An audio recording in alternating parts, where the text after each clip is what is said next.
I think it was the second lowest tide of the year in Fiji, and I feel like it just pulled, as the tide was going out, I felt like it was just pulling the swell into like the reef sticks out, so I just feel like all the swell was just getting drawn into that reef, and it just started pumping, like the switch just went ching on, and the winds and everything came together. It was just a special moment in time. This swell was a lot more consistent than last year's swell.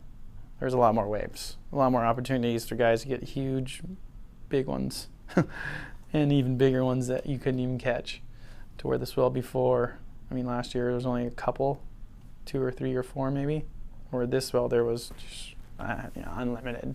If you wanted to wait out there all day for the biggest wave of your life, you could have waited out there all day and caught that one, or maybe 2. So those couple of huge ones that came in that no one caught, it was, I don't know, some people say if you're way up the reef you could have caught it.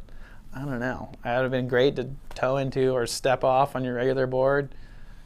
Those are just incredible empty waves coming through. In the water you can kind of see them coming, I don't know. But from the boat you can really see them coming. You're like, oh my God, I hope everyone sees what we're seeing. You know, the whistles start blowing. So yeah, Healy almost got sucked over. He was probably the closest guy to it. But the couple that I got over was, yeah, you're just hearts in your throat. You're kind of always paddling that way though, because you know it's so perfect. It's going like this down the reef. So you're like paddling to Tavarua, hoping you could skizzle up the side and over. But yeah, your heart's in your stomach. You're just like, oh my God, what am I gonna do? Like Healy took his leash off. After those big ones rip through the lineup, it's like the smell is like, it smells like dead fish because it just like twisted and turned up the bottom. It's a crazy smell. And like just freaking grated the bottom of the ocean. It just smells like fresh kelp and fresh fish. Like fish just got grinded up down there.